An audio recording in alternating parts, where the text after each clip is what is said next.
So next question, given a non-empty set X, consider Px which is the set of all subsets of X. अब देखो students, यहाँ पर हमें एक set दिया गया X, नॉन एम्प्टी का क्या मतलब है कि वो खाली नहीं होना चाहिए, उसमें कुछ एलिमेंट्स होने चाहिए।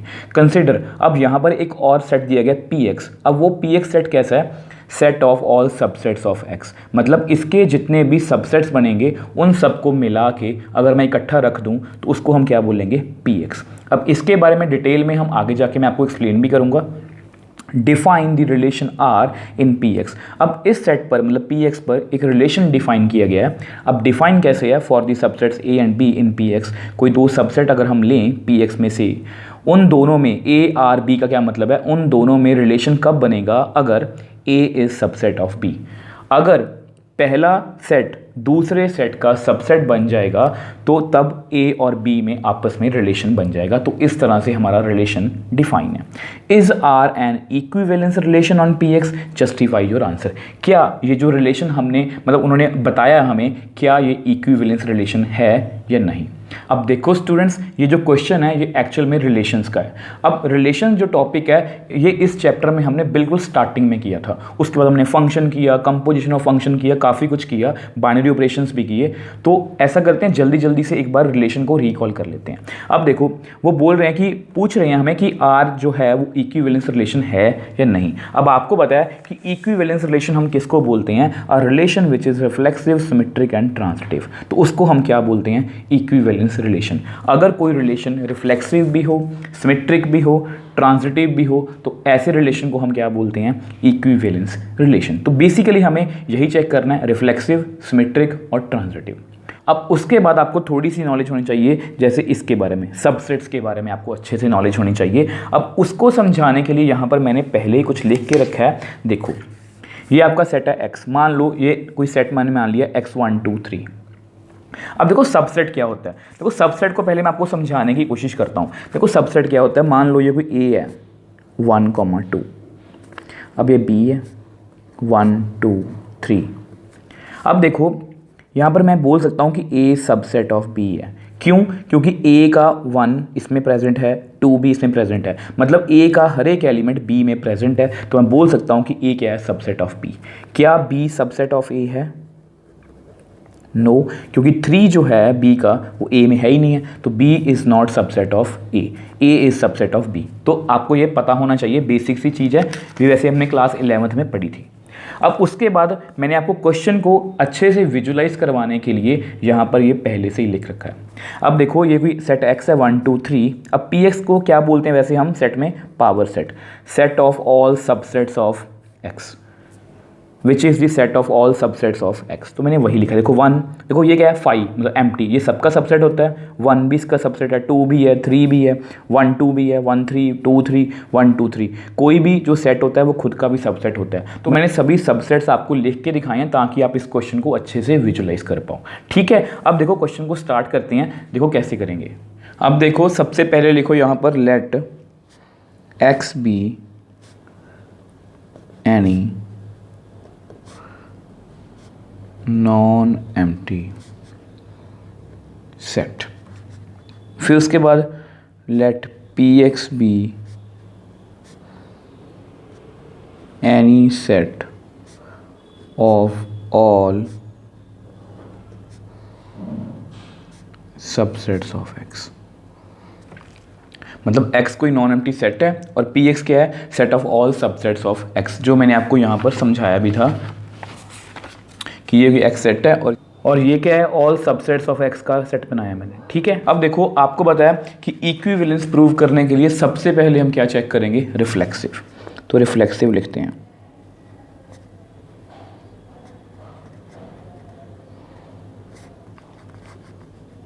अब देखो रिफ्लेक्सिव की डेफिनेशन पे आते हैं। रिफ्लेक्सिव की डेफिनेशन क्या कहती है? For all A belongs to A comma A belongs to R। इसका क्या मतलब है कि हर एक एलिमेंट का खुद से रिलेशन, A का रिलेशन A से ही। तो जब भी ऐसी सिचुएशन आती है कि हर एक एलिमेंट का खुद से भी रिलेशन हो, तो ऐसे मतलब कि रिलेशन को हम क्या बोलते हैं? रिफ्लेक्सिव। तो सबसे पहले कितने मतलब यहाँ से हम एलिमेंट्स लेंगे? लेट सबसेट, यहाँ पर सबसेट्स की बात हो रही है, A बिलोंग्स टू Px। हम ये मान के चलते हैं कि कोई सबसेट हमने लिया Px में से, क्योंकि हमारा रिलेशन Px पर डिफाइन है। अब देखो मैंने आपको रिलेशन हमेशा इसी तरह से करवाया है कि आप उसको पहले रफ में लिख के देख लो। अब देख लो हमने एक सबसेट ले लिया, हमें प्रूव क्या करवाना है? हमें प्रूव करवाना है कि A का रिलेशन A से A आर बी। अब इसका क्या मतलब है कि first is subset of second. देखो A आर बी, इसका क्या मतलब है? A subset of B। First का रिलेशन सेकंड से बनेगा अगर फर्स्ट सेकंड का सबसेट होगा। फर्स्ट का रिलेशन सेकंड से बनेगा अगर फर्स्ट सेकंड का सबसेट होगा। A subset of A। तो बेसिकली हमें ये चीज़ प्रूव करनी है A is subset of A। अगर ये बात प्रूव हो गई और A कोई भी आर्बिट्री सबसेट था, इसका मतलब हर एक सेट जो है वो खुद का सबसेट है। इसका मतलब हर एक मतलब सबसेट का खुद से ही रिलेशन बनेगा, तो इसलिए ये रिलेशन क्या होगा? रिफ्लेक्सिव। अब देखो मैंने आपको यहाँ पर समझाया था, ये देखो x1 2 3, मैंने आपको ये बताया था कि every set is subset of itself. क्योंकि देखो अगर मैं मान लूँ A कुछ भी ले लूँ रैंडमली, कुछ भी 1, 2 1, 2, अब इसका 1 इसमें प्रेजेंट है, इसका 2 इसमें प्रेजेंट है, that means A subset of A। मतलब कोई भी एग्जांपल ले सकते हो, ये ऐसा नहीं है कि यही लेनी है, आप कोई भी एग्जांपल ले सकते हो। और वैसे भी आपको पता होना चाहिए since every set is subset of itself। तो देखो since every set is subset of itself, मैंने आपको हमेशा इसी तरह करवाया कि आप रफ में पहले लिख के देखो कि हमें यहाँ तक पहुँचना है, उसके बाद यहाँ तक, और इसका मतलब रिफ्लेक्सिव हो गया। ठीक है, अब देखो every set is subset of itself, अब इसको हम कैसे लिखेंगे? A is subset of A। इसका क्या मतलब हो गया कि A का रिलेशन बन गया खुद से। और अगर किसी भी रैंडमली एलिमेंट का खुद से ही रिलेशन बन जाए तो ऐसे रिलेशन को हम क्या बोलते हैं? Reflexive, which implies R is reflexive. अब रिफ्लेक्सिव के बाद हम बात करेंगे सिमेट्रिक की।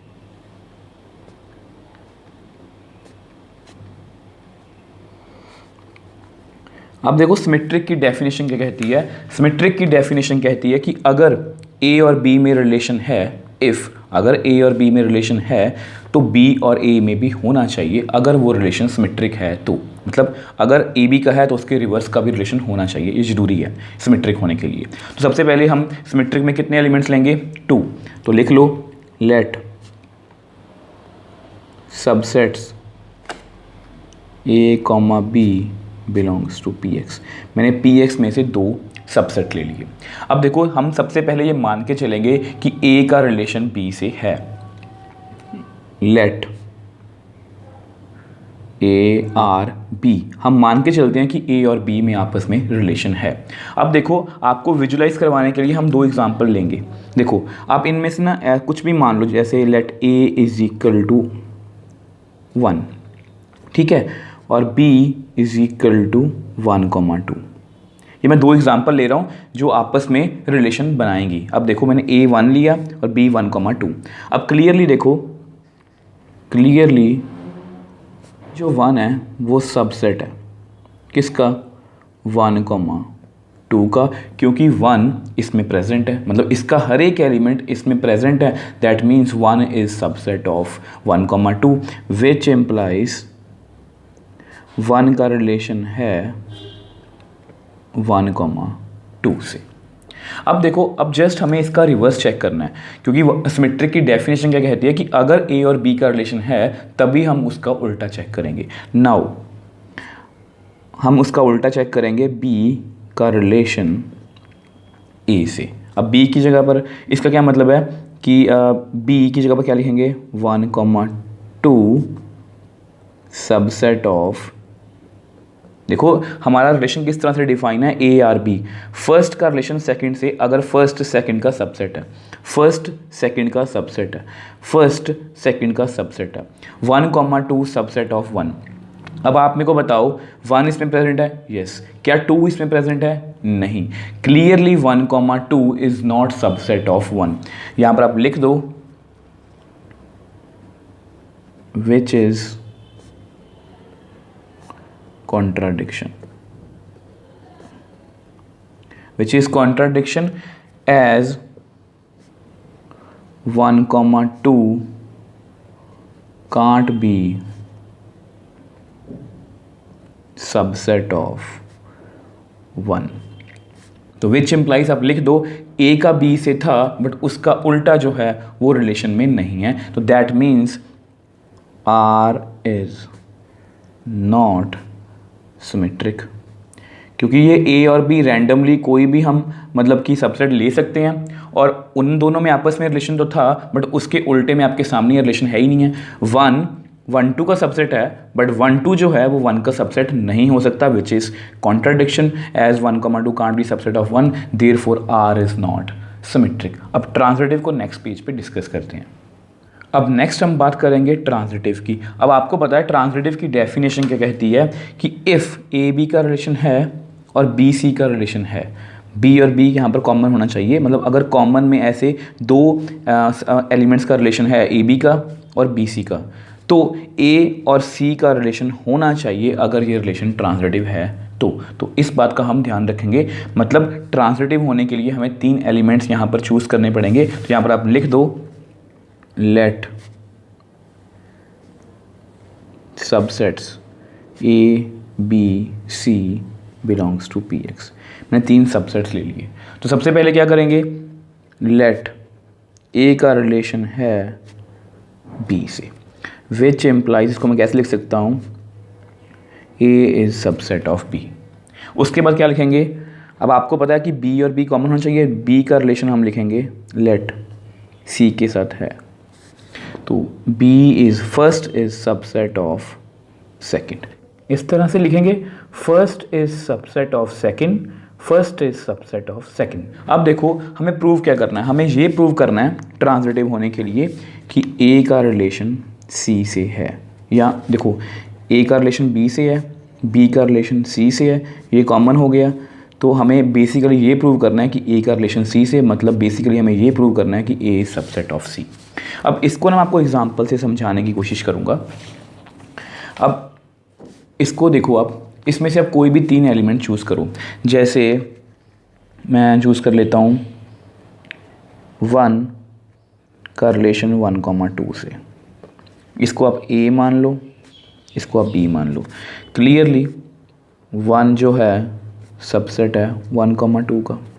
अब B और C, अब B का मतलब क्या है 1 2, C को मान लो 1 2 3, 1 2 ये 1 2 3। अब क्लियरली 1,2 इज सबसेट है 1 2 3 का, क्योंकि इसमें 1 भी प्रेजेंट है, इसमें 2 भी प्रेजेंट है, सबसेट है। अब हमें प्रूफ क्या करना है, देखो ए का रिलेशन सी से, ए का रिलेशन सी से, ए कितना है 1, सी कितना है 1 2 3। अब आप मेरे को बताओ क्या 1 सबसेट नहीं है 1 2 3 का? येस इट इज़ सबसेट, क्योंकि 1 इज़ प्रेजेंट इन 1 2 3।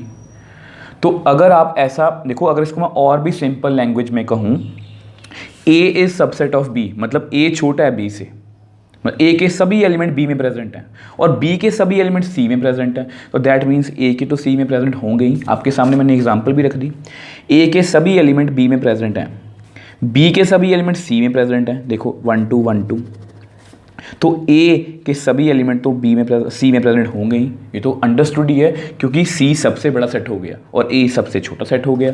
तो इसको आप लिख दो as A is subset of B and B is subset of C. मैंने आपको अभी समझाया कि ए सबसे छोटा सेट है और सी सबसे बड़ा, मतलब कि इन तीनों में से, which implies A is also subset of C, which implies A is subset of C, which implies A का रिलेशन बन गया C से, which implies R is transitive। देखो ये बात मैंने वैसे ही नहीं लिखी, मैंने आपको विजुलाइज करके भी दिखाई है। आप दुनिया का ये जरूरी नहीं है कि आप मेरी वाली एग्जांपल लोगे, आप कोई भी एग्जांपल लेके देख लो। अगर ऐसी सिचुएशन होगी, मतलब अगर ये 2 कंडीशन ट्रू होंगी, तो ये हमेशा ए सी का सबसेट होगा। कि अगर ए बी का सबसेट है और बी सी का सबसेट है तो ए हमेशा सी का सबसेट होगा। ये एक यूनिवर्सल ट्रुथ है, ठीक है। तो मैंने आपको विजुअलाइज करके भी दिखा दिया। अब आपके सामने है हमारा जो रिलेशन था वो रिफ्लेक्सिव है, ट्रांजिटिव है, बट सिमेट्रिक नहीं है। Therefore it is not an equivalence relation, क्योंकि इक्विवेलेंस रिलेशन होने के लिए रिफ्लेक्सिव, सिमेट्रिक और ट्रांजिटिव तीनों होना पड़ता है। अब यहाँ पर आप लिख दो therefore R is not an equivalence relation as R is not symmetric। तो देख लो आपके सामने है, इस क्वेश्चन को हमने बड़ी ही ईजिली सॉल्व कर लिया क्योंकि हमारे रिलेशंस के बेसिक अच्छे से क्लियर थे। So next question, given a non-empty set X, consider a binary operation star Px cross Px to Px given by A star B is equal to A intersection B। ये उल्टा U है, ये किसका sign है? Intersection. For all AB in Px where Px is power set of X। अब देखो students, यहाँ पर हमें एक नॉन एम्प्टी सेट X दिया गया जिस तरह से हमें लास्ट क्वेश्चन में गिवन था। अब वहाँ पर वो रिलेशन की बात कर रहे थे, अब यहाँ पर वो बाइनरी ऑपरेशन की बात कर रहे हैं। अब बाइनरी ऑपरेशन कौन सा है? स्टार। वो डिफाइन किस पर है? Px पर। तो आपको पता है हम बाइनरी ऑपरेशन इसी तरह से लिखते हैं Px cross Px to Px, ठीक है। अब बाइनरी ऑपरेशन हमारा डिफाइन कैसे है? दो एलिमेंट देखो A स्टार B, अगर इन दोनों पर मैं ऑपरेशन लगाऊं तो वो किस तरह से डिफाइन है? A intersection B। इंटरसेक्शन का वैसे आपको मतलब पता होगा, कॉमन पोर्शन। इसके बारे में हम आगे जाके डिटेल में बात करेंगे। For all A B in P X where P X is power set of X. आपको याद होगा लास्ट क्वेश्चन में मैंने आपको बताया था कि पी एक्स को हम क्या बोलते हैं? Power set. मतलब पावर सेट क्या होता है? सभी सबसेट्स इस सेट के, मतलब एक्स के सभी सबसेट्स को कंबाइन करके अगर मैं एक सेट बनाऊं तो उसको हम क्या बोलते हैं? Power set of x. तो वही उसकी बात कर रहे हैं। Show that x is identity element for this operation. मतलब वो बोल रहे हैं कि इसका जो आइडेंटिटी एलिमेंट है वो कौन है? एक्स। मतलब जो सेट खुद दिया हुआ है बड़ा सेट, वो हमारा क्या है? आइडेंटिटी एलिमेंट है। And X is the only invertible element in P X with respect to this operation. और ये बोल रहे हैं कि इसमें इन्वर्स तो एग्जिस्ट करेगा बट सिर्फ एक्स का ही इन्वर्स एग्जिस्ट करेगा। मतलब सिर्फ एक्स ही हमारा जो एलिमेंट है वो इन्वर्टेबल होगा, बाकी कोई भी एलिमेंट इन्वर्टेबल नहीं होगा। तो इस क्वेश्चन को करने के लिए बेसिकली आपको तीन बातों की अच्छे से नॉलेज होनी चाहिए। फर्स्ट, आपको इंटरसेक्शन के बारे में पता होना चाहिए। दूसरा, आपको आइडेंटिटी एलिमेंट के बारे में पता होना चाहिए। और तीसरा, आपको इन्वर्स के बारे में पता होना चाहिए। अब देखो, सबसे पहले मैं आपको इंटरसेक्शन के बारे में बताना चाहूँगा। अब देखो, मान लो ये कोई दो सेट है 1, 2, 3 और B कोई सेट है 1, 2। तो A intersection B, A intersection B क्या होती है कि इन दोनों में कॉमन क्या है? देखो 1, 1 कॉमन, 2, 2 कॉमन, और कुछ भी कॉमन नहीं है तो वो इसमें हम लिख लेंगे। मतलब जो भी कॉमन एलिमेंट्स हैं वो हमने लिख लिए। तो इंटरसेक्शन इसको बोलते हैं। ये इतना ईजी है, ये वैसे हमने क्लास 11th में पढ़ा हुआ है। अब देखो, इस क्वेश्चन को ना करवाने के लिए मैं आपको एग्जाम्पल की हेल्प लूँगा। मैं आपको इस क्वेश्चन को with the help of example करवाऊँगा, वो आपके लिए ज़्यादा इजी है। अदरवाइज़ आपको ये क्वेश्चन थोड़ा सा समझना मुश्किल हो जाएगा। अब देखो, आप लिख लो लेट एक्स, मतलब ये मान लो कोई सेट है 1, 2, 3। तो अगर मैं इसका पावर सेट लिखूँ पी एक्स, तो उसमें कौन कौन से एलिमेंट होंगे? आपको याद होगा लास्ट क्वेश्चन में भी हमने किया था 5, 1, 2, 3, 1, 2, 1, 3, 2, 3, 1, 2, 3। अब देखो, ये हमारा सेट X है और ये हमारा पावर सेट X है। ये जस्ट क्वेश्चन मैं आपको एग्जांपल की हेल्प से करवा रहा हूँ। अब ऐसा करते हैं, बाइनरी ऑपरेशन को नेक्स्ट पेज पे डिफाइन करते हैं। अब देखो, हमारा बाइनरी ऑपरेशन किस तरह से डिफाइन है कि अगर मैं दो सेट्स लूँ और उन पर मैं ऑपरेशन लगाऊँ तो वो किस अकॉर्डिंग आंसर देंगे? A intersection B for all AB belongs to PX। ठीक है। अब देखो, हमें आइडेंटिटी एलिमेंट के बारे में यहाँ पर बात करनी है। सबसे पहले आपको आइडेंटिटी एलिमेंट की डेफिनेशन पता होनी चाहिए। अब देखो, आइडेंटिटी एलिमेंट की डेफिनेशन क्या कहती है हमारी कि अगर मैं A को E के साथ ऑपरेट करूँ तो आंसर कितना आए? A ही आए। ई को ए के साथ ऑपरेट करूँ तो भी आंसर अगर ए आए, और जो ई है इसको हम आइडेंटिटी एलिमेंट बोलेंगे अगर ये हमारे मेन सेट में ही है तो। ठीक है, तो इस कंडीशन को अगर हमारा, इन दोनों कंडीशन को अगर हमारा जो ई है वो सेटिस्फाई कर देता है तो वो हमारा क्या होगा, आइडेंटिटी एलिमेंट। अब देखो आइडेंटिटी एलिमेंट के लिए क्या करेंगे, यहाँ पर आप लिखो आइडेंटिटी एलिमेंट। ठीक है, तो आइडेंटिटी एलिमेंट के लिए हम एक एलिमेंट ले लेते हैं, लेट ए कोई सेट है बिलोंग टू px, ये मैंने कोई सेट ले लिया ए। ठीक है, अब अकॉर्डिंग टू कंडीशन क्या होना चाहिए, A star E is equal to A,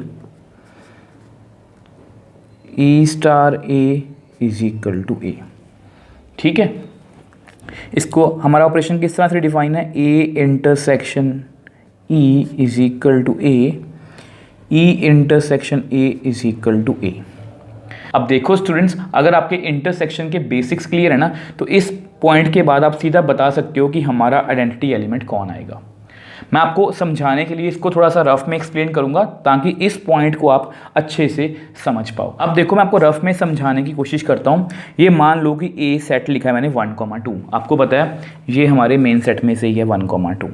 ठीक है, इसको भी साथ में रखते हैं। अब इसकी मुझे इंटरसेक्शन करनी है, मुझे नहीं पता किसके साथ करनी है, बट उसका आंसर कितना आना चाहिए, 1,2। सेम यहाँ पर है, अगर इसको उल्टा लिखेंगे, किसके साथ मैं इंटरसेक्शन करूँ 1,2 की, कि उसका आंसर कितना आए 1,2। अब देखो अगर आप इंटरसेक्शन को अच्छे से समझते हो तो सबसे पहला आपका आंसर ये हो सकता है सर कि 1,2 फिल कर दो, 1,1 कॉमन, 2,2 कॉमन, यहाँ पर आंसर आ जाएगा। बट इस तरह से तो मतलब कि हर एक एलिमेंट के लिए एक डिफरेंट मतलब कि हमारे पास एक सेट आ जाएगा, तो वो आइडेंटिटी एलिमेंट नहीं होता। आइडेंटिटी एलिमेंट हमारा यूनिक होता है। अब देखो आइडेंटिटी एलिमेंट को यूनिक बनाने के लिए अगर मैं यहाँ पर सबसे बड़ा सेट कौन सा है हमारा, 1, 2, 3, इसको ले लूँ 1, 2, 3। अब आप मेरे को बताओ 1, 2, 3 और 1, 2 में कॉमन कौन है, 1,2, तो सही लिखा है मैंने। अब देखो आप कोई भी सेट उठा लो, देख लो यहाँ पर आप ऐसा करो 3 लिख लो, अब इसकी इंटरसेक्शन 1, 2, 3 से करो, कितना आंसर आएगा 3।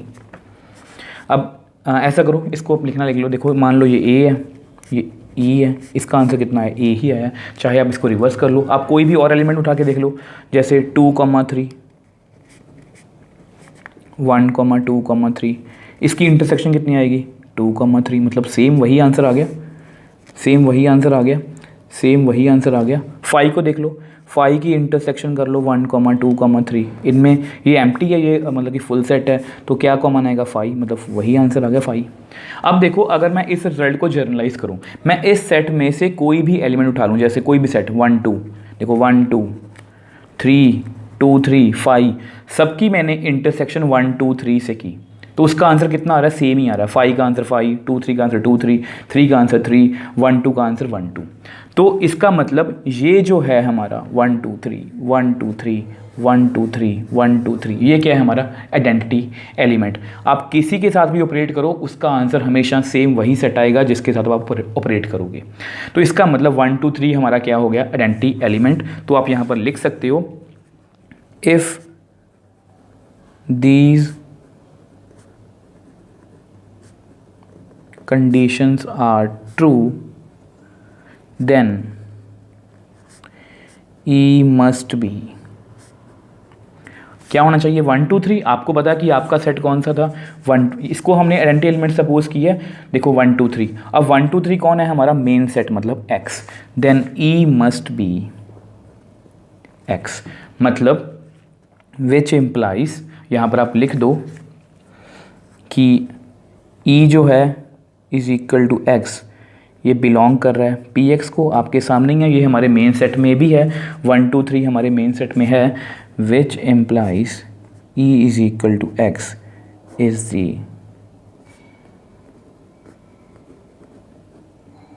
Identity element for this binary operation. तो मतलब जो हमें बोला गया था क्वेश्चन में कि प्रूव करो कि x क्या है हमारा आइडेंटिटी एलिमेंट, तो वो हमने प्रूव कर दिया और साथ साथ मैंने आपको विजुलाइज भी करवा दिया कि एक्चुअल में प्रोसीजर क्या हो रहा है। इसको देख के आपको जल्दी समझ आएगा, बजाय इसके कि अगर मैं इसके बस ये लिखूं कि e हमारा क्या होगा x। तो इसलिए मैंने आपको ये एग्जांपल्स करवाई हैं ताकि इसको आपको समझने में आसानी रहे। अब इसके बाद हम बात करेंगे इनवर्स की।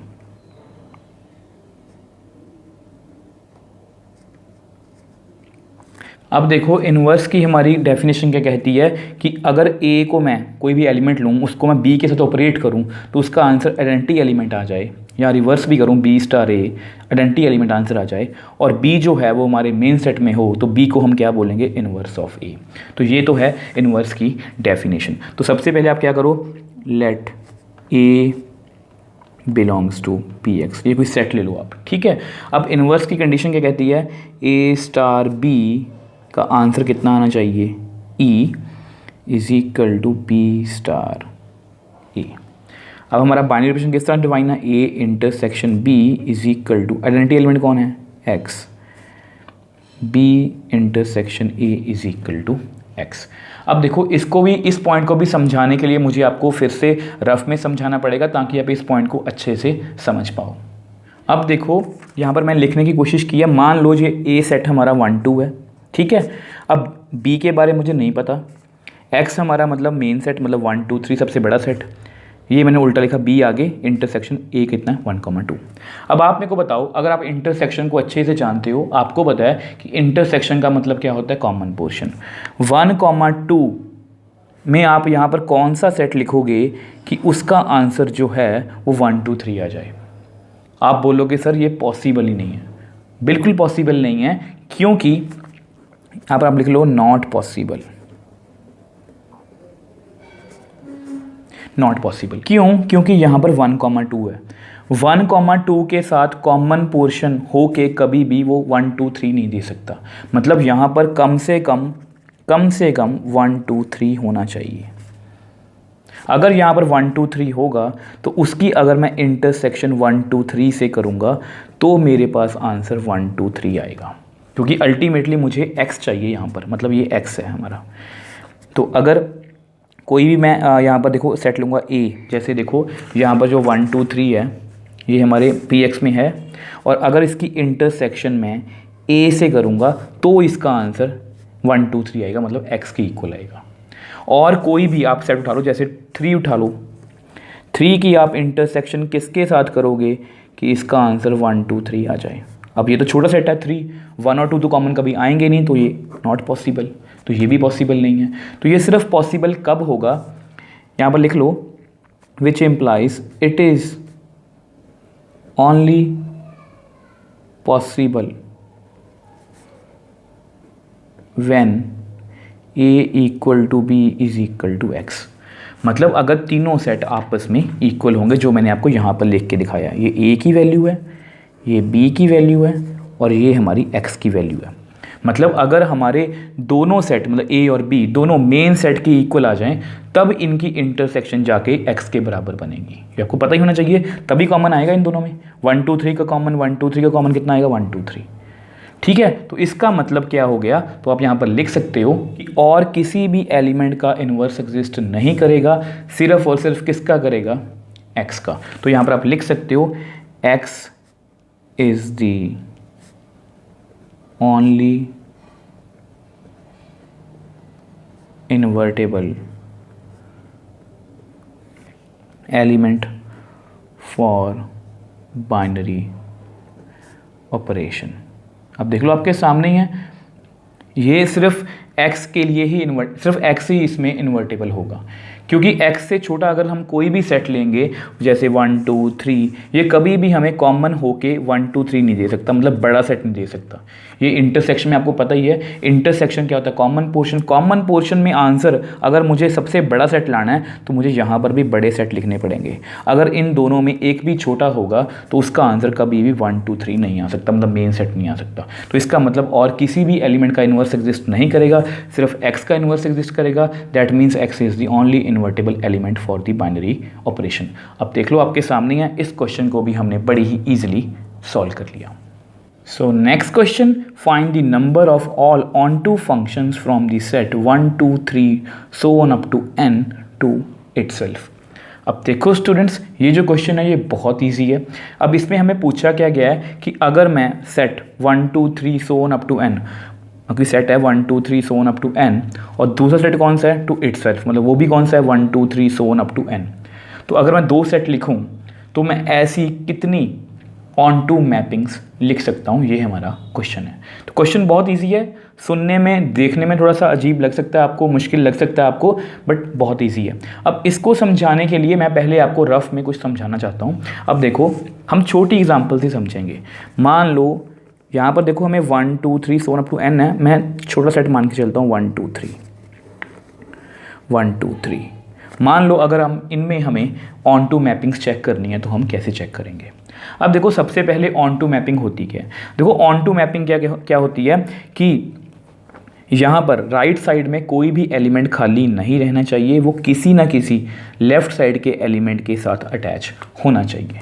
ठीक है, अब यहाँ पर कोई भी अटैच नहीं है, बट ये ऑन टू मैपिंग हमें देखनी है। अब देखो सबसे पहले 1 से स्टार्ट करेंगे इससे। ठीक है, अब 1 के सामने 3 ऑप्शंस हैं, 1, 2, 3। 1 हैव 3 चॉइसेस। 1 के सामने 3 चॉइसेस हैं, वो 1 के साथ भी अटैच हो सकता है, 2 के साथ भी, 3 के साथ भी। अब मान लो वो 1 के साथ अटैच है, मान के चलते हैं वो 1 के साथ अटैच है। ठीक है, अब 2 की बात करते हैं। अब 2 के पास कितनी ऑप्शंस हैं। अब कुछ बच्चे बोलेंगे सर 2 के पास भी 3 ऑप्शंस हैं, 1, 2, 3। नहीं, देखो अगर मान लो 1, 2, 3 1, 2, 3 ये मैंने अटैच किया 1 को। अगर 2 के सामने 2 ऑप्शन मतलब 3 ऑप्शंस होती, मतलब अगर मान लो 2 1 के साथ अटैच हो जाए तो it is not a function, क्योंकि 1 की 1 इमेज 1 की 2 इमेज ऐसा पॉसिबल होता ही नहीं, नॉट ए फंक्शन। तो ऐसा कभी पॉसिबल हो ही नहीं सकता। तो ये बात आपने याद रखनी है, काफ़ी इंपॉर्टेंट है। ये फंक्शन नहीं बनेगा, क्योंकि फंक्शन में कभी भी ऐसा नहीं होता कि एक एलिमेंट की 2 इमेजेस आ जाएं। ठीक है, तो इसका मतलब 2 के सामने कितनी ऑप्शंस हैं, 2 हैव 2 चॉइसेस, या तो 2 या 3। अब मान लो 2 के साथ अटैच हो गया। अब 3 के सामने कितनी ऑप्शंस हैं, 3 हैव ओनली 1 चॉइस। कौन, 3। तो कितनी ऑप्शन है इसके सामने, 1। तो total number of onto function कैसे बनेंगे, 3 × 2 × 1 दैट मीन्स 6। तो ये सारा हमारा प्रोसीजर यहाँ पर रहने वाला है। आई होप आपको अच्छे से समझ भी आया होगा। अब इसको हम क्वेश्चन में करके देख लेते हैं। अब देख लो, ये मैंने 2 मतलब कि सेट लिख लिए। अब आपके सामने है ऑन टू मैपिंग के लिए 1 के पास कितनी चॉइसेस होंगी। देखो जैसे यहाँ पर 1 के सामने 3 ऑप्शन थी, अब यहाँ पर ये 1 के सामने n ऑप्शंस हैं। तो आप यहाँ पर लिख दो 1 कैन हैव n चॉइसेस, मतलब n। ठीक है, अब उसके बाद 2 कैन हैव, ये जस्ट आपको समझाने के लिए, आपको इतना डिटेल में लिखने की ज़रूरत नहीं है एग्ज़ाम में। अब जैसे मैंने आपको यहाँ पर बताया था, 1 के सामने 3 ऑप्शन है, 2 के सामने 2 ऑप्शन है, एक कम हो गई। अगर n में से एक कम होगी तो कितने ऑप्शंस बचेंगी, n-1 चॉइसेस, n-1। 3 के सामने 3 कैन हैव, अब उसमें से एक और कम हो जाएगी, n-2 एक और कम होगी, n-2 and so on. Last element की बात करते हैं, n can have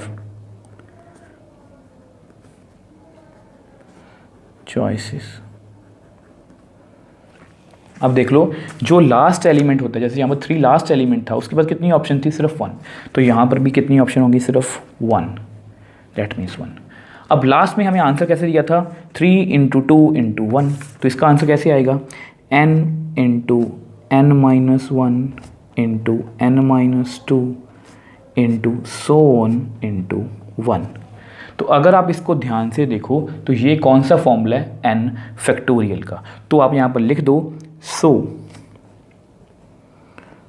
total number of all onto functions are n factorial. यहाँ पर लिखना लिख दो, क्योंकि n फैक्टोरियल की वैल्यू होती है n minus 1 n minus 2 so on up to 1। अब देख लो आपके सामने ये क्वेश्चन कितना इजी था। अब पहले मैंने आपको रफ में समझाया छोटे फंक्शन के साथ, ताकि आप इसको अच्छे से समझ पाओ। इसके हम 3 ऑप्शन, फिर 2, बाकी ऑप्शन कम होती जाएंगी। सेम यहाँ पर है, पहले n, फिर n माइनस 1, फिर n माइनस 2, और लास्ट पे सिर्फ 1 ऑप्शन रह जाएगी। जब हम सबको मल्टीप्लाई करेंगे तो हमारे पास कितना आंसर आएगा, n फैक्टोरियल। तो total number of onto functions कितने आएंगे, n factorial. So next question, let s is equal to abc and t is equal to 1 2 3। मतलब यहाँ पर हमें 2 सेट दिए गए हैं, s में कौन से एलिमेंट्स हैं abc और t में कौन से एलिमेंट्स हैं 1 2 3। Find f inverse of the following functions f from s to t if it exist। और यहाँ पर हमें 2 फंक्शन दिए गए हैं। अब यहाँ पर देखो वो बेसिकली क्या कह रहे हैं, यहाँ पर हमें 2 फंक्शन दिए गए हैं f, वो डिफाइन किए गए हैं पहले ही यहाँ पर, ठीक है। अब वो बोल रहे हैं कि f इनवर्स ढूंढो अगर उनका इनवर्स एग्जिस्ट कर रहा है। अब ये जो क्वेश्चन है ये हमारे लिए बहुत इजी है, हमने ऐसे क्वेश्चंस पहले भी किए हैं। देखो सबसे पहले आप सेट लिख लो यहाँ पर, सेट कौन सा है, ए बी सी और t 1 2 3। अब यहाँ पर जो फंक्शन f है वो इस तरह से डिफाइन है, मतलब a, 3 b, 2 c, 1। अब सबसे पहली बात आपको ये रीडिंग मतलब कि रीड करनी आनी चाहिए कि इसका मतलब क्या है। ये ऑर्डर्ड पेयर्स लिखे हैं। अब इसका मतलब ये है कि a जो है वो 3 के साथ अटैच है, b जो है वो 2 के साथ अटैच है, c जो है वो 1 के साथ अटैच है। अब ऐसा करते हैं, इसको मैं नेक्स्ट पेज पे आपको एक्सप्लेन करता हूँ। अब देखो ये आपका f फंक्शन डिफाइन है इस तरह से, हमारा f function s to t define है। ये s में एलिमेंट्स हैं a b c और ये t में एलिमेंट है 1 2 3। अब इसको जो भी यहाँ पर लिखा है इसको मैं आपको विजुलाइज करके दिखाऊंगा। अब देखो a किसके साथ अटैच है, 3 के साथ, b किसके साथ अटैच है, 2 के साथ, और c किसके साथ अटैच है, 1 के साथ। तो ये मैंने आपको डायग्राम बना के दिखा दी। अब देखो हमें इस फंक्शन का इन्वर्स ढूंढना है अगर वो एग्जिस्ट करता है तो। अब देखो आपको ना इन्वर्टेबल फंक्शन की डेफिनेशन पता होनी चाहिए कि अगर कोई फंक्शन बाइजेक्टिव हो तो वो इन्वर्टेबल होता है, मतलब उसका इन्वर्स एग्जिस्ट करता है। ये बाइजेक्टिव मतलब 1 1 on 2। अब देखो क्लियरली ये जो फंक्शन है ये 1 1 on 2 है। देखो 1 1 की डेफिनेशन क्या कहती है कि different elements of s have different images in y। a की डिफरेंट इमेज है, b की डिफरेंट इमेज है, c की डिफरेंट इमेज है, सबकी डिफरेंट डिफरेंट इमेज है। दैट मीन्स ये फंक्शन 1 1 है। अब ऑन टू की बात करते हैं। ऑन टू क्या कहता है कि t में कोई भी एलिमेंट खाली नहीं रहना चाहिए, वो किसी ना किसी s के एलिमेंट के साथ अटैच होना चाहिए। क्लियरली देख लो 1 भी अटैच है, 2 भी अटैच है, 3 भी अटैच है। तो आप यहाँ पर लिख सकते हो therefore clearly f is 1 1 on 2, which implies f is bijective, which implies f is invertible। और अगर f हमारा इन्वर्टेबल है मतलब इसको मैं रोटेट कर सकता हूँ। तो इसका क्या मतलब हो गया कि वहाँ पर f इनवर्स एग्जिस्ट करेगा। रोटेट का मतलब t अब डोमेन में आएगा और s जो पहले डोमेन में था अब को डोमेन में जाएगा। ठीक है, अब इसकी भी मैं मैपिंग आपको लिख के दिखा देता हूँ। अब देखो क्योंकि हमारा फंक्शन 1 1 on 2 था मतलब वो इन्वर्टेबल है, मतलब इसको मैं रोटेट कर सकता हूँ। अब आपके सामने मैंने इसको रोटेट कर दिया। 1 किसके साथ अटैच था, c के साथ, 2 b के साथ और 3 a के साथ। तो आपके सामने है f इनवर्स एग्जिस्ट भी कर रहा है और उसको मैंने आपको लिख के भी दिखा दिया। अब देखो इसको आपने इस फॉर्म में आंसर देना, तो इस फॉर्म में भी आप आंसर दे सकते हो f इनवर्स। तो कैसे लिखोगे, देखो यहाँ पर कैसे लिखा था a3 ऐसे लिखा था। यहाँ पर पहले कौन है 1 1 c के साथ, 2 b के साथ और 3 a के साथ। तो देख लो f इनवर्स एग्जिस्ट भी कर रहा है और मैंने आपको लिख के भी दिखा दिया। अब हम सेकंड पार्ट की बात करते हैं। अब देखो ये हमारा सेकंड पार्ट है, इसमें भी f s to t define है। अब आपके सामने वो किस तरह से डिफाइन है तो देखो डायग्राम में बना के देखते हैं। a किसके साथ अटैच है, 2 के साथ, b 1 के साथ और c 1 के साथ। ठीक है, तो मैंने आपको डायग्राम बना के दिखा दी। अब देखो, अगर आप इसको थोड़ा ध्यान से देखो तो ये ना तो 1 1 है और ना ही ये ऑन टू है। आप दोनों की एक्सप्लेनेशन दे सकते हो। देखो 1 1 की डेफिनेशन क्या कहती है, different element of S have different images in Y. अब यहाँ पर बी और सी की सेम इमेज है, तो आप यहाँ पर लिख दो because B and C have same image. कितनी है? 1। Therefore F is not 1 1।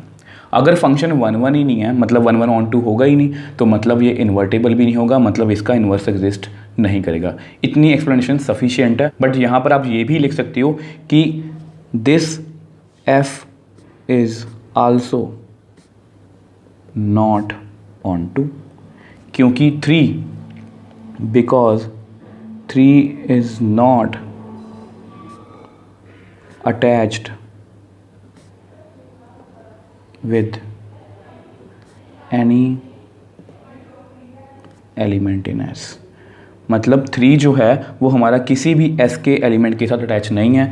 Therefore F is not on to। ये जस्ट मैंने वैसे ही लिख के दिखा दिया आपको। 1 1, अगर ये फंक्शन 1 1 नहीं है तो सफिशिएंट है। यहाँ पर आप लिख सकते हो Therefore F is not 1 1 on to। ये 1 1 ऑन टू नहीं है, therefore F is not bijective. और अगर फंक्शन हमारा बाइजेक्टिव ही नहीं है, which implies F inverse does not exist. क्योंकि इन्वर्टेबल होने के लिए फंक्शन को 1 1 ऑन टू होना पड़ेगा, और अगर हमारा फंक्शन 1 1 ऑन टू है ही नहीं है तो इसका इन्वर्स एग्जिस्ट कर ही नहीं सकता। तो देख लो आपके सामने है, इस क्वेश्चन को भी हमने बड़ी ही ईजिली सॉल्व कर लिया, क्योंकि ऐसे क्वेश्चंस हमने पहले भी सॉल्व किए हैं। So next question, consider the binary operation star from R cross R to R and O. ये भी कोई बाइनरी ऑपरेशन है, R cross R to R. मतलब यहाँ पर हमें 2 बाइनरी ऑपरेशन दिए गए हैं, एक स्टार है एक ओ है। ये बस सिंबल दिए गए हैं और बताया गया कि ये 2 डिफरेंट बाइनरी ऑपरेशन है। दोनों आर मतलब रियल नंबर्स पर डिफाइन है। डिफाइन कैसे हैं? फर्स्ट वाला कैसे डिफाइन है, A star B is equal to A minus B. मतलब अगर मैं 2 एलिमेंट्स पर ऑपरेशन लगाऊं तो फर्स्ट माइनस सेकंड का मॉडुलस। अब दूसरा कैसे डिफाइन है, वो बहुत ईजी है, ए ओ बी। अगर मैं 2 एलिमेंट्स पर ऑपरेशन लगाऊं इस अकॉर्डिंग, तो क्या आंसर आएगा? First element. मतलब दोनों में से जो फर्स्ट है वो हमारा आंसर आएगा for all A B belongs to real number. Show that star is commutative but not associative, O is associative but not commutative. मतलब यहाँ पर फर्स्ट क्वेश्चन जो हमें पूछा गया है कि स्टार को प्रूव करना है हमें कम्यूटेटिव बट वो एसोसिएटिव नहीं है, और जो ओ है वो एसोसिएटिव है, वो कम्यूटेटिव नहीं है।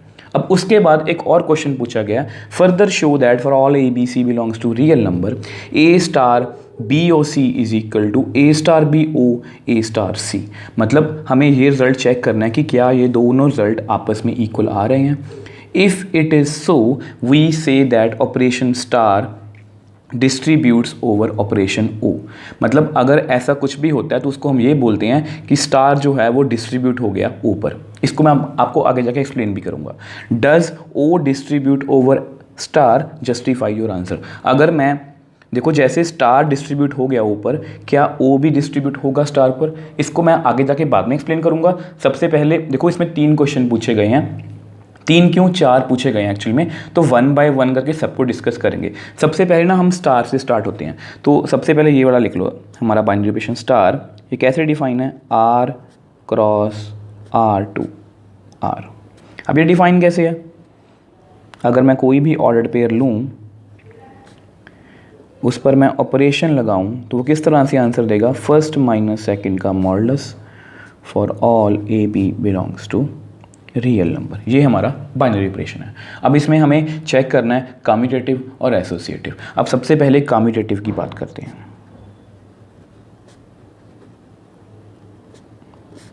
अब देखो कम्यूटेटिव में होता क्या है, कम्यूटेटिव में होता है कि A star B is equal to B star A. अगर मैं एलिमेंट्स को रिवर्स भी करूं और ऑपरेशन लगाऊं और आंसर को कोई फर्क ना पड़े, तो उसको हम क्या बोलते हैं, कम्यूटेटिव। अब देखो यहाँ पर लिख लो, let A comma B belongs to R. ये मैंने 2 एलिमेंट्स ले लिए। अब सबसे पहले क्या करेंगे, हमने ऐसे क्वेश्चन बहुत किए हैं, ए स्टार बी। तो इसका आंसर कैसे आएगा, फर्स्ट माइनस सेकेंड का मॉडुलस। अब लेट बी स्टार ए, इसको रिवर्स करते हैं, इसका आंसर कैसे आएगा, फर्स्ट माइनस सेकेंड का मॉडुलस। फर्स्ट कौन है बी, सेकेंड कौन है ए। अब हमें चेक करना है कि क्या ये दोनों वैल्यूज़ आपस में इक्वल हैं। वैसे तो आपको पता होना चाहिए कि ये मॉडुलस है और इनकी वैल्यू हमेशा इक्वल ही आएगी। मैं आपको करके भी दिखा देता हूँ। मान लो A1 है B2 है, ये दोनों क्या है, real number. A star B मतलब 1 स्टार 2 मतलब 1 माइनस 2, फर्स्ट में से सेकेंड को माइनस किया, -1 का मॉड कितना होगा, +1। B star A 2 star 1, first में से सेकंड को माइनस किया, 2 - 1 1, 1 का मॉड कितना होता है 1, मतलब ये हमेशा हमें सेम आंसर ही देगा। मैंने आपको एग्जांपल से भी करके दिखा दिया, ठीक है। तो इसको आप ऐसे लिख सकते हो, अगर इसमें से मैं माइनस कॉमन ले लूँ तो अंदर आएगा A माइनस B। देखो माइनस A प्लस B मैंने सही लिखा है। अब आपको पता है कि मॉडुलस हमें हमेशा पॉजिटिव आंसर देता है, तो इसका आंसर कितना आएगा, A माइनस B, ठीक है। अब आपके सामने ही है, इसका आंसर भी A माइनस बी का मॉडुलस आया, इसका आंसर भी A माइनस बी का मॉडुलस आया, और मैंने आपको रफ में एग्जाम्पल भी करके दिखाई। आप कोई भी एलिमेंट लेके एग्जाम्पल कर सकते हो, उसका आंसर हमेशा सेम आएगा, क्योंकि आसपास क्या है, मॉडुलस। अगर ये मॉडुलस नहीं होता तो फिर ये कम्यूटेटिव नहीं था, बट मॉडुलस है तो इसलिए ये कम्यूटेटिव है। विच एम्प्लाइज मैं लिख सकता हूँ A star B is equal to B star A, और अगर ये आपस में इक्वल है, देयरफॉर स्टार इज कम्यूटेटिव, मतलब ये कम्यूटेटिव तो है। अब इसके बाद हमें एसोसिएटिव चेक करना है। अब देखो एसोसिएटिव,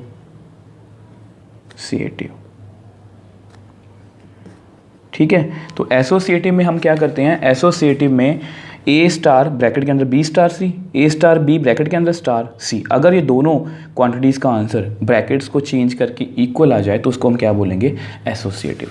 तो यहाँ पर हम 3 एलिमेंट लेंगे, let A B C belongs to R।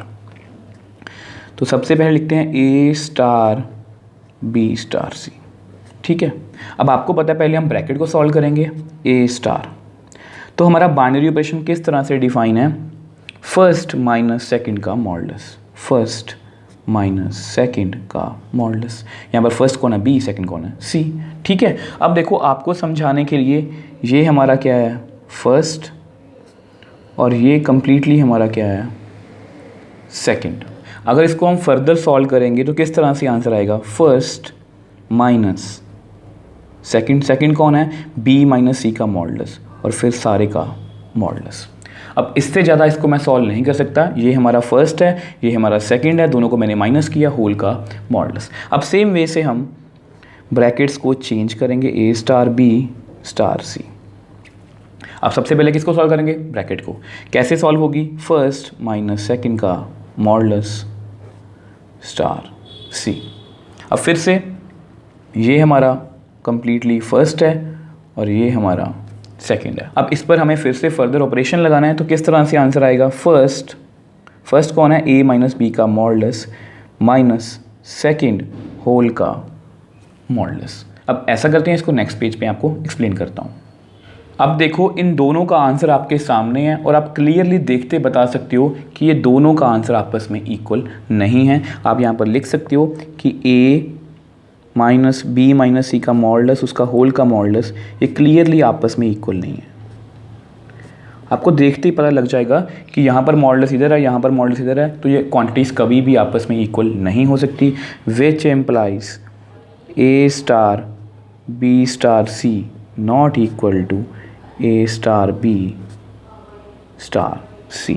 और अगर ये आपस में इक्वल नहीं है, मतलब एसोसिएटिव प्रॉपर्टी यहाँ पर होल्ड नहीं कर रही, therefore star is not associative. अब देख लो, आप जस्ट आपको समझाने के लिए एक बार इसको एग्जांपल से करने की कोशिश करते हैं। मान लो A1 है, B2 है, C3 है, ये तीनों क्या हैं, रियल नंबर। अब पहले A star B star C से स्टार्ट करते हैं, उसका आंसर कितना है, A minus B minus C का मॉडुलस, फिर होल का मॉडुलस। A1 है, B2 है, C3 है। अब आपको पता है 2 - 3 कितना होगा, -1 का मॉड, 1 -1 का मॉड कितना होगा, +1, तो कितना आंसर आएगा, 0। -1 का मॉड +1 - 1 0। तो एक बार A star B star C को सॉल्व करते हैं। A - B का मॉडुलस -C होल का मॉडुलस। A कितना है 1, B कितना है 2, C कितना है 3। अब 1 - 2 कितना होगा, -1 का मॉडुलस -3 मॉडुलस, -1 का मॉड +1 -3 का मॉडुलस कितना आएगा, -2 का मॉडुलस कितना आएगा, 2। अब क्लियरली इसका आंसर 0 है, इसका आंसर 2 है, और ये कभी भी आपस में इक्वल नहीं हो सकते। तो मैंने सही लिखा, ये आपको मैंने जस्ट एग्जांपल आपको समझाने के लिए लिखी है, ताकि आपको इसमें कोई भी किसी भी तरह की कंफ्यूजन ना रहे। वैसे आप एग्जाम में ऐसे ही करोगे जनरली कि ये दोनों क्वांटिटीज़ आपस में, आपको एग्जांपल देने की जरूरत नहीं है, आप जस्ट ये लिखोगे कि ये दोनों क्वांटिटीज आपस में इक्वल नहीं है, देयरफॉर ये भी आपस में इक्वल नहीं है, therefore it is not associative. अब देखो हमने इसको प्रूव कर दिया, ये कम्यूटेटिव तो है बट एसोसिएटिव नहीं है। अब से दूसरे बाइनरी ऑपरेशन की बात करते हैं, वो कैसे डिफाइन है, O, अब वो भी R cross R to R define है, ठीक है। डिफाइन कैसे है, A, B, अगर मैं कोई ऑर्डर्ड पेयर लूँ, उस पर मैं ऑपरेशन लगाऊं ये वाला O, तो हमारा आंसर किस तरह से आएगा, A for all AB belongs to real number. मतलब अगर इसको मैं सिंपल सी लैंग्वेज में पढ़ूं, मतलब AOB पर जब भी मैं ऑपरेशन लगाऊंगा तो उसका आंसर क्या आएगा, फर्स्ट एलिमेंट। AOB का आंसर कितना आएगा, फर्स्ट एलिमेंट। अब इसको हमें चेक करना है, मतलब एक्चुअली प्रूव करना है कि ये कम्यूटेटिव नहीं है बट एसोसिएटिव है। तो सबसे पहले कम्यूटेटिव चेक करते हैं। अब देखो हमने अभी अभी कम्यूटेटिव चेक किया था कि A star B is equal to B star A होना चाहिए अगर वो बाइनरी ऑपरेशन कम्यूटेटिव है तो सबसे पहले दो एलिमेंट ले लो, let A, B belongs to real number. तो सबसे पहले चेक करो AOB को चेक करेंगे, और आपको पता है कि AOB का आंसर कैसे आएगा, फर्स्ट कौन है इसमें से, A। बहुत ईजी है हमारे लिए। लेट BOA, हमने रिवर्स कर दिया। अब BOA का आंसर कितना आएगा, फर्स्ट एलिमेंट, फर्स्ट कौन है यहाँ पर, B। देखो यहाँ पर फर्स्ट कौन है, A, यहाँ पर फर्स्ट कौन है, B। इसी तरह से हमारा बाइनरी ऑपरेशन जो है वो डिफाइन है। अब clearly A not equal to B, A और B आपस में इक्वल नहीं है, ये दोनों डिफरेंट रियल नंबर है। अगर ये इक्वल नहीं है, which implies AOB not equal to BOA, और अगर ये इक्वल ही नहीं है, that means therefore O is not commutative, क्योंकि कम्यूटेटिव होने के लिए इन दोनों को इक्वल होना चाहिए था, बट ये इक्वल नहीं है, आपके सामने ही है, इसमें तो एग्जाम्पल की भी ज़रूरत नहीं है। क्लियरली बता सकते हो AOB का आंसर A, BOA का आंसर B, तो ये आपस में इक्वल नहीं है। अब इसके बाद हम एसोसिएटिव चेक करेंगे। देखो एसोसिएटिव, अब आपको पता है एसोसिएटिव के लिए हम कितने एलिमेंट्स लेते हैं, 3। Let A, B, C belongs to real number. तो सबसे पहले क्या चेक करेंगे, AOBOC, ठीक है। तो आपको पता है कि सबसे पहले हम ब्रैकेट को सॉल्व करते हैं, AO। अब BOC का आंसर कितना आएगा, देखो BOC का, देखो यहाँ पर कैसे डिफाइन है, AOB का आंसर कितना है, फर्स्ट एलिमेंट मतलब A। यहाँ पर इन दोनों में फर्स्ट कौन है, B। कितना ईजी है, BOC का आंसर कितना आएगा, B। यहाँ पर आप मेंशन कर दो, बिकॉज BOC का आंसर कितना आएगा, B, क्योंकि यहाँ पर फर्स्ट कौन है, B।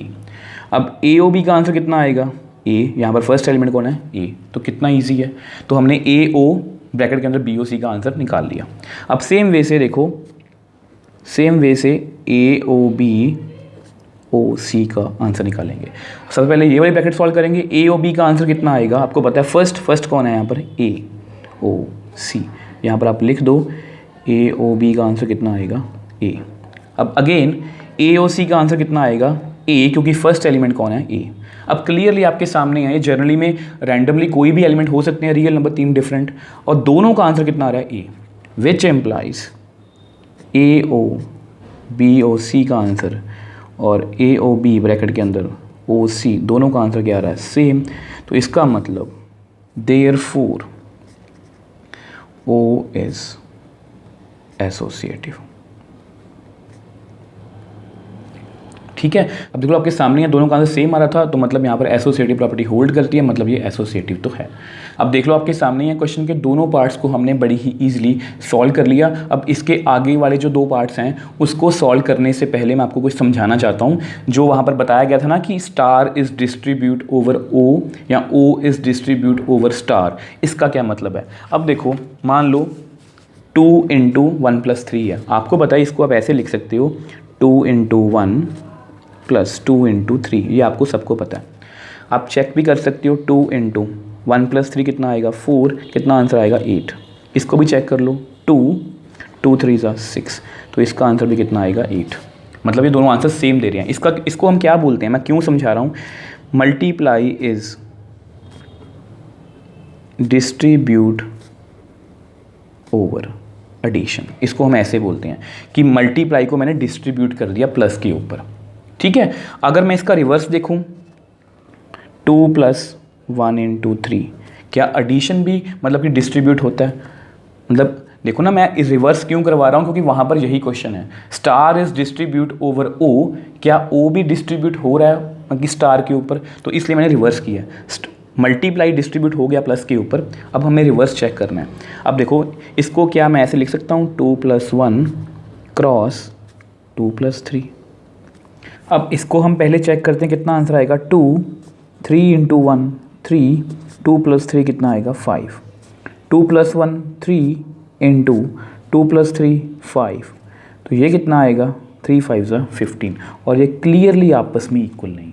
और अगर ये दोनों आंसर आपस में इक्वल नहीं है तो मैं लिख सकता हूँ कि plus is not distribute over multiply. देखो ये करवाने का मेन पर्पस क्या है, यहाँ पर मैंने मल्टीप्लाई को डिस्ट्रीब्यूट किया प्लस पर, 2 को पहले 1 से मल्टीप्लाई किया प्लस 2 को मैंने 3 से मल्टीप्लाई किया, और दोनों का आंसर क्या आ गया सेम। और अगर दोनों का आंसर सेम है that means multiply is distribute over plus, इसको हम ऐसे बोलते हैं। अब यहाँ पर मैंने प्लस को डिस्ट्रीब्यूट करने की कोशिश की 2 + 1 × 2 + 3, बट यहाँ पर आंसर सेम नहीं आया। और अगर आंसर सेम नहीं आया that means plus is not distribute over multiply. अब देखो ये सब कुछ मैंने आपको क्यों समझाया, क्योंकि क्वेश्चन में भी यही बोला गया है कि star is distribute over O और O is distribute over star. इस कंसेप्ट को समझने में आपको कोई प्रॉब्लम ना आए इसलिए मैंने आपको रफ में ये समझाया। अब देखो अपने मेन क्वेश्चन पे आते हैं। अब देखो हमें ये वाली चीज़ चेक करनी है कि क्या ये दोनों क्वांटिटीज आपस में इक्वल है। अगर ये इक्वल हो गई तो दैट मीन्स जो स्टार है वो डिस्ट्रीब्यूट हो जाएगा ऊपर, जैसे यहाँ पर था मल्टीप्लाई डिस्ट्रीब्यूट हो गया प्लस के ऊपर। ठीक है, अब देखो सबसे पहले लेफ्ट हैंड साइड को सॉल्व करते हैं, A* BOC। अब आपको पता है सबसे पहले हम ब्रैकेट को सॉल्व करते हैं, BOC का आंसर कितना आएगा P, क्योंकि हमारा मतलब कि O वाला ऑपरेशन इसी तरह से डिफाइन है कि कभी भी हम ऑपरेशन लगाएं तो फर्स्ट एलिमेंट आंसर आएगा। फर्स्ट कौन है यहाँ पर B, और A* भी कैसे डिफाइन है, फर्स्ट माइनस सेकंड का मॉडुलस। अब देखो हमने लेफ्ट हैंड साइड को सॉल्व कर लिया, अब नेक्स्ट पेज पे हम राइट हैंड साइड को सॉल्व करेंगे। अब देखो ये हमारी राइट हैंड साइड है, आपको पता है सबसे पहले हम ब्रैकेट्स को सॉल्व करते हैं, तो A* B कैसे सॉल्व होगा, फर्स्ट माइनस सेकंड का मॉडुलस ब्रैकेट क्लोज्ड O, इस पर ऑपरेशन लगाते हैं फर्स्ट माइनस सेकंड का मॉडुलस। ठीक है, अब देखो आपको समझाने के लिए ये कम्प्लीटली हमारा फर्स्ट है, ये कम्प्लीटली हमारा सेकंड है, और आपको पता है कि AOB किस तरह से डिफाइन है। AOB का आंसर कितना आता है A, मतलब फर्स्ट एलिमेंट। अब यहाँ पर हमारा जब इन दोनों पर हम ऑपरेशन लगाएंगे तो आंसर कौन सा आएगा, फर्स्ट मतलब A - B का मॉडुलस। अब क्लियरली आपके सामने ही है A* BOC का आंसर कितना आया A - B का मॉडुलस, और A* BO A* का आंसर कितना आया A - B का मॉडुलस, विच एम्प्लाइज ये दोनों क्वांटिटीज़ इक्वल आ गई। और अगर ये दोनों क्वांटिटीज़ इक्वल आ गई विच एम्प्लाइज हम बोल सकते हैं कि star is distribute over O।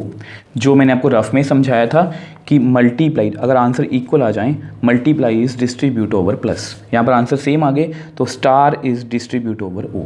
अब उन्होंने क्वेश्चन में हमें ये बोला था कि अगर ये डिस्ट्रीब्यूट हो गया क्या इसका रिवर्स भी डिस्ट्रीब्यूट होगा, मतलब कि वो पूछ रहे हैं कि क्या ओ भी डिस्ट्रीब्यूट हो जाएगा स्टार के ऊपर। देखो जैसे यहाँ पर स्टार ओ के ऊपर डिस्ट्रीब्यूट है तो यहाँ पर हमें चेक करना है कि क्या ओ भी स्टार के ऊपर डिस्ट्रीब्यूट है। तो जहाँ पर भी देखो हम क्या कैसे चेक करेंगे, हम ये चेक करेंगे लेट ए ओ बी स्टार सी, जहाँ पर भी स्टार था मैंने ओ लिखा, जहाँ पर ओ था मैंने स्टार लिखा। तो इसका आंसर कैसे आएगा, देखो पहले इसको डिफाइन करते हैं। देखो इसका आंसर कैसे आएगा, आपको पता है पहले ब्रैकेट सॉल्व होगी ए ओ, ये स्टार वाला ऑपरेशन किस तरह से डिफाइन होगा, बी माइनस सी, मतलब फर्स्ट माइनस सेकंड का मॉडुलस। अब देखो आपको समझाने के लिए फिर से ये फर्स्ट है कम्प्लीटली और ये हमारा कम्प्लीटली क्या है, सेकंड। अब आपको पता है कि हमारा ओ ऑपरेशन किस तरह से डिफाइन है, ए ओ बी का आंसर कितना आता है, ए मतलब फर्स्ट एलिमेंट, तो इन दोनों में फर्स्ट एलिमेंट कौन है, ए, तो इसका आंसर कितना आएगा, ए। अब देखो सेम वे से हम राइट हैंड साइड चेक करेंगे, लेट जहाँ पर भी स्टार है वहाँ पर हम ओ लिखेंगे, जहाँ पर भी ओ है वहाँ पर हम स्टार लिखेंगे, ठीक है। तो इसको चेक करते हैं। तो आपको पता है सबसे पहले हम ब्रैकेट को सॉल्व करेंगे, ए ओ बी का आंसर कितना आएगा, ए फर्स्ट एलिमेंट कौन है, ए स्टार, इन दोनों में फर्स्ट एलिमेंट कौन है, ए, तो मतलब ए स्टार ए। अगर हम इस पर फर्दर ऑपरेशन लगाएं ए स्टार ए के ऊपर तो कैसे आंसर आएगा, फर्स्ट माइनस सेकंड का मॉडुलस, ए माइनस से कितना होगा, 0। तो आपके सामने ही है ए ओ बी स्टार सी का आंसर कितना आ रहा है, ए ओ बी स्टार ए ओ सी का आंसर कितना आ रहा है, 0। ये क्लियरली आपस में इक्वल नहीं है।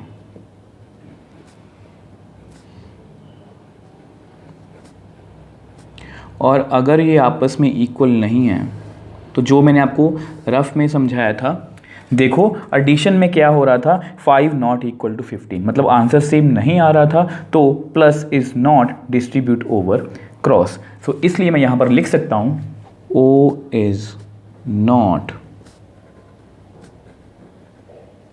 डिस्ट्रीब्यूट ओवर स्टार, ठीक है जी।